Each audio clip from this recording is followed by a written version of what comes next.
Hi, this is Corey Franklin with Remembering the Past, the show where we talk about people who've died recently who've had a profound effect on our history, our society, or our culture. We're going to do 4 people tonight, and we're going to start out with William Windham. William Windham was a television, theater, movie actor who died at the age of 88. He was well-spoken, he was articulate, he was intelligent. He never got the attention that he really deserved, and as a matter of trivia, he was a great chess player. He actually was working in show business since the 40s, but he didn't really get much attention until the 60s. He played opposite Gregory Peck in To Kill a Mockingbird, where he played the opposition lawyer. Gregory Peck got all the attention. He had a minor role. And he had a wonderful role in an episode of Twilight Zone, 5 characters in search of an exit. He also did a great turn in Star Trek as Commodore Decker in the Doomsday Machine episode.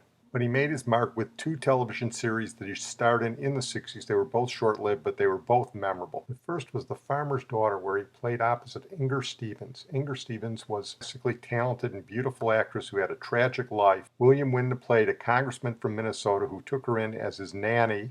And in reality, William Windham's great-grandfather was a congressman from Minnesota. The show featured a great chemistry between the two. It was a quite entertaining show. Unfortunately, Inger Stevens later committed suicide, which was a tragedy because she was really a talented actress. Here is a clip of the first episode of The Farmer's Daughter with Inger Stevens and William Windham. Dear Congressman Morley, I would be grateful if you would try to help my daughter, Katie, to go to Congo to work with underprivileged children. She's a smart girl and has training for nurse. In-house, Katie is a fine woman. She can cook all dishes, is wonderful with canning corn, tomatoes, squash. Oh, some pasta. Thank you. And pickles. She can make glug on Christmas. Glug. Yes, glug, excuse me. Glug on Christmas. Yeah, that was a good show. An even better show he was on in the late 60s that was way out of its time was a show called My World and Welcome to It, in which he played a James Thurber-type character, a cartoonist writer who was beset by the woes of everyday life. On Monday night, just before Rowan and Martin's Laugh-Is. Hello, my name is John Monroe. I'm a cartoonist and a writer for a New York magazine called The Manhattanite. I live here in this overripe house in Connecticut with my wife, who's a very wonderful woman if you have the stamina to get to know her. I don't. Our daughter lives in here with us. Step into my world and welcome to it. It's comedy based on the works of James Thurber, a very talented man who could do just about everything but cope. You ever took the time to get comfy with your own daughter? She'd look lovely to you. We just don't have anything in common. Take the international situation. I don't want to discuss it, but she does.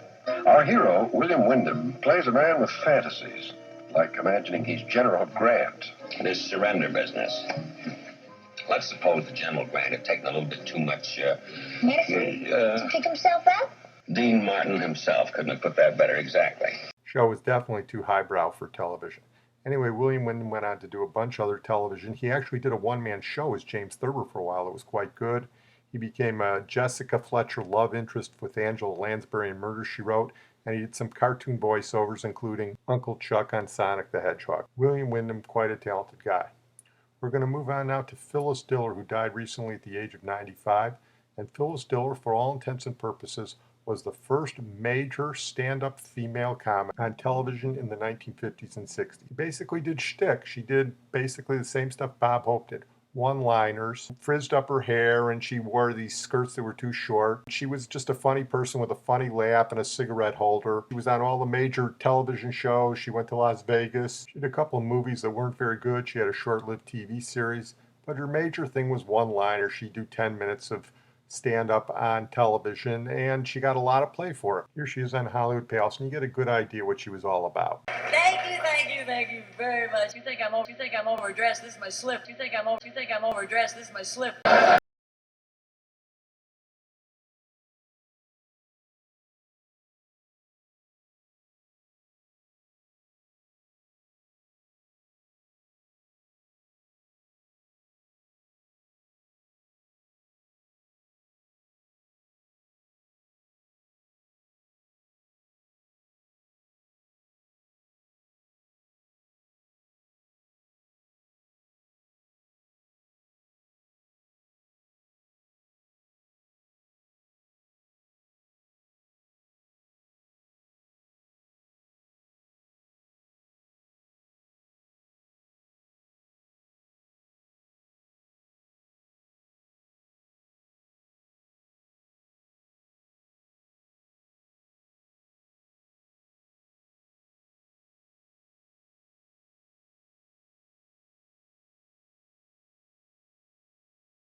Diller got her start as a contestant on one of the great TV shows of the 1950s, You Bet Your Life.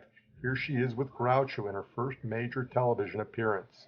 One of Groucho's many contestants was a struggling young comic making her first network appearance, Phyllis Diller. Yes, I've worn a wedding ring for 18 years. Really? Well, 2 more payments and it'll be all yours. And I was not only nervous, I was petrified. Mr. Marks was talking about his psychiatrist, and I decided I'd surely better be well adjusted before I went into such a shaky business, and so I decided I should be analyzed, and I went to this analyst. He's helped me a great deal. In fact, I am so much better now that I get to sit up. My delivery was so slow. I looked awful. I knew nothing about makeup. I had drawn eyebrows on that would have been great on Halloween. Because she was the first female stand-up comedian and because she knew so much about comedy, she had a great reputation even among today's comedians. Here's something Gilbert Gottfried wrote when she died. Gilbert Gottfried is a far more reflective, introspective guy than he would have you believe from his comic persona. Way before people such as Roseanne Barr, Kathy Griffin, and Rosie O'Donnell broke ground for women in comedy, there was Phyllis Diller. She got started in the late 50s, a time when female stand-up comics were a rarity. At this time, the concept of a woman's place was truly that it was in the home. Women weren't supposed to be funny. And as much as they say nowadays that comedy and show business is a boys' club, it doesn't compare with the way it used to be. Phyllis found her way in. Today, some women may condemn other women for doing self-deprecating comedy, but Phyllis did it, and she took it to an art form, and it wasn't threatening, it wasn't angry, and just in a nutshell, when all else failed, it was just plain funny. People have many theories about comedy, but being just plain funny is the one most important thing. You could not call Phyllis just a funny stand-up comic. She was a gifted performer, an actress equally adept at comedy and drama. After her first big appearance on the Jack Paar Show brought her national fame, she had a successful career in movies as a stage actress at comedy clubs, on TV, and on comedy albums. When I was a child, TV was packed with variety shows, and she seemed always to be on the air. She was the ultimate downtrodden, frustrated housewife. She portrayed it to a freakish degree. I remember her coming on the screen with what looked like a fright wig. Her hair looked like she had just stuck her finger in an electric socket. Her dresses would be inappropriately short, and she would be holding her ever-ready, impossibly long cigarette holder. She appeared to be someone who would be a hero in the gay community, which she was. But Phyllis was a hero for everyone. Her jokes were always self-effacing and hysterically funny. Here's one. You know you're getting old when your blood type's been discontinued. Here's another. I love to go to the doctor. Where else would a man look at me and say, take off your clothes?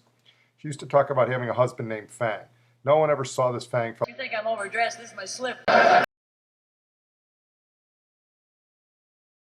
She was much smarter than he was. Phyllis was clearly smart. She sewed tours through South Vietnam with Bob Hope, and it is a testament to her skill that she could hold her own against a comedian like Hope. But that's what a trooper does. She was born in 1917 and had an incredibly long career, recently doing voiceover works on shows such as The Family Guy.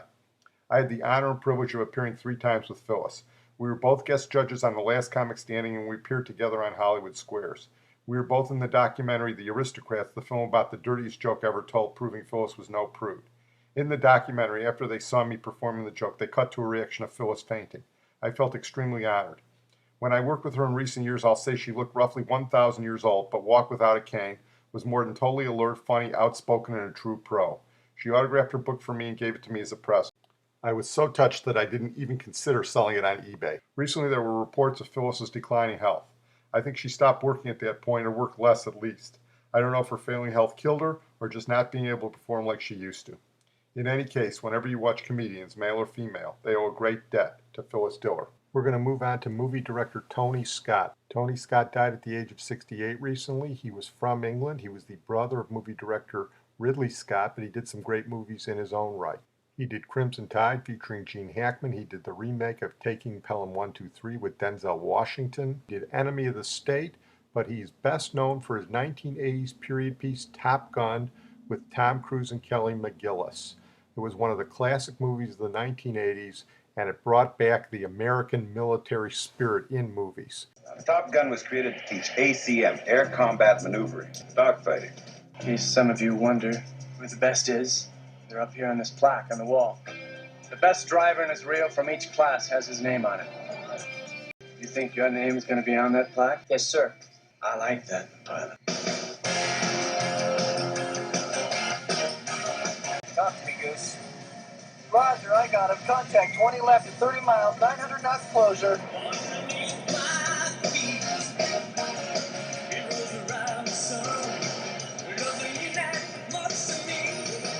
I cracked myself up. You need any help? With what? You figured it out yet? What's that? Who's the best pilot? No, I think I can figure that one out on my own. I heard that about you. You like to work alone. I'm Charlotte Blackwood. I'm Maverick. Pilot. That's right, a naval aviator. Mayday, mayday. Mav's in trouble. He's in a flat spin. He's heading out to sea. What you do up there? It's dangerous. I am dangerous. To land that plane, that's an order. Ghost Rider, you are instructed to land. Land immediately. What you should have done was land your plane. Son, your ego is writing checks your body can't cash. Gentlemen, this school is about combat. There are no points for second place. On May 16th, see the most dangerous movie of 1986. Tom Cruise, Kelly McGillis, Top Gun. Yeah, that's Tony Scott's movie, and it's got 1980s written all over it. Plus, who can forget the techno-pop theme done by Berlin? Watching in slow motion as you turn around and say, take my breath away.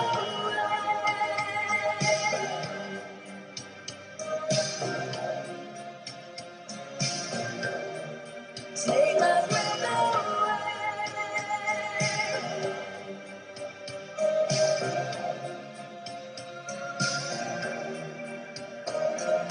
Here's what Guy Stagg of the Telegraph of London wrote about Tony Scott and Top Gun. Tony Scott's death marks the passing of an entire genre of films. 80s and 90s action blockbusters now look like antiques. I spent much of my adolescence watching Top Gun, and terms like wingman and flyby are embarrassingly part of my everyday vocabulary. But even then, the stunned sunshine and endless high-fiving seem naive. What's more, a decade on from 9/11, his depiction of military life feels incredibly dated. Top Gun first came out in 1986. The Cold War was coming to an end, and the West had comprehensively won. There was a new generation of soldiers, sailors, and pilots with no memory of Vietnam, bringing a sense of glamour back to the military. Hollywood itself was booming thanks to summer blockbusters playing around the world. Top Gun captures this mood perfectly. Hotshot naval aviators spend their entire time going on dates and playing beach volleyball. Dogfights with anonymous baddies never once doubt America's moral authority. Meanwhile, the perms, puns, and preposterous nicknames are all gloriously free of irony. Nobody could make an action film like that anymore. The violence in blockbusters has become polarized. Either blood and guts brutality that feels unsettlingly real, or superhero escapism that tends towards self-parody. Modern depictions of the American military inevitably brood on the nation's conflicted attitudes towards Iraq and Afghanistan. They are more profound, but much less fun. Top Gun has become a period piece like Brief Encounter or When Harry Met Sally. People watch these films out of curiosity, marveling at the fashion and etiquette. Top Gun has some decent action scenes and a sugary love story, but the real interest lies in the syntho-pop tract, the alpha posturing, and Val Kilmer's bleached blonde hair.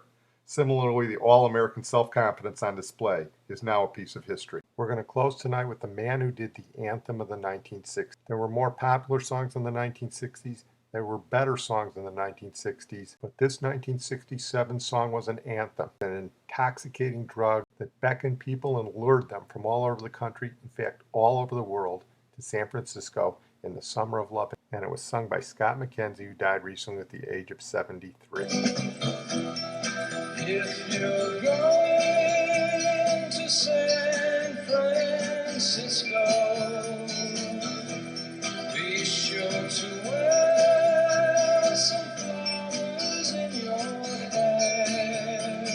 All across the nation, such a strange vibration,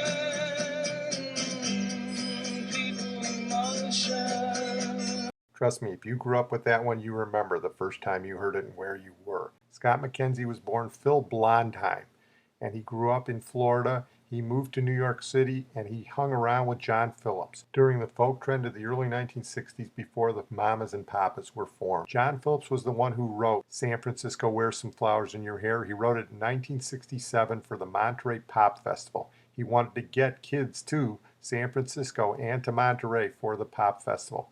He and Scott McKenzie were best of friends. In fact, Scott McKenzie changed his name to McKenzie from Mackenzie Phillips, John Phillips' young daughter. Here Scott McKenzie talks about the song. In the process of traveling back and forth to Monterey and listening to them talk about it, it was obvious to me that there were going to be about 85,000 million people descending on San Francisco in the summer. This was about December, January of 66, 67, yeah. I told John, I said, we really ought to have a song, record a song that says to all the young people who are going to leave school or graduate, or especially the young people who are coming to San Francisco, I said, we ask them or tell them gently to cool it, to make sure that they understand they're coming in where other people have lived for a long time and it's private property, and this isn't just a place to fulfill some sort of idyllic dream. And so we went in, like, I think the next day, that would have been in March, late March, and recorded a track. And I recorded the vocals. Some friends of mine, I lived on Lookout Mountain Road in Laurel Canyon, and they went out and picked some wildflowers. And I actually wore a what do you call it? Garland, yeah, of flowers in my hair when I recorded the vocal. John Phillips was a great songwriter, and he had a great ear for a great voice. And he knew that Scott McKenzie had a wonderful voice. Scott McKenzie was a shy guy. He didn't want to be with the mamas and papas, but he did take that song and turned it into a classic. John Phillips' friend Lou Adler, there's another name that keeps coming up in these podcasts, produced and promoted the song, and it turned into the anthem for the Summer of Love in 1967. It all soured a little later on. When George Harrison came to San Francisco, I wanted to see what it was all about. By that time, Haight-Ashbury and that neighborhood was all drug addicts and petty criminals, but for a brief time, it was an idyllic land. Scott McKenzie's career never took off after that, even though he still retained a great voice. Here's a song he recorded near the end of his career when he was nearly 70 years old. Very few rock stars, very few singers of any kind can hold their voices like he does in this song that was also written by John Phillips. I have a dear friend, my best friend was a man named John Phillips. He was a great songwriter, and he wrote this wonderful song before he died. And we never got a chance to record it, so I really want to sing it for you. When it comes right down to it, it's up to you. The future of the world depends on what you do. Future of the world depends on what you do. Well, I'm going to close on that note. I want to thank my producer, Sid Tepps. As a final tribute to Scott McKenzie, I want to note that although his career is mentioned only for the one song, San Francisco, he did have another song that came after it. It was the other hit. It wasn't a big hit. It was also written by John Phillips. It was a great song. For anybody else, it would have been a big hit, but because it came after San Francisco, nobody really took notice of it. So here he is with another John Phillips song. The follow-up to San Francisco, Wear Some Flowers in Your Hair. The great voice of Scott McKenzie with Like an Old-Time Movie. Every time I see you, it's just because you're blue. You don't really need me the way that I need you. Like an old-time movie, one that I've already seen.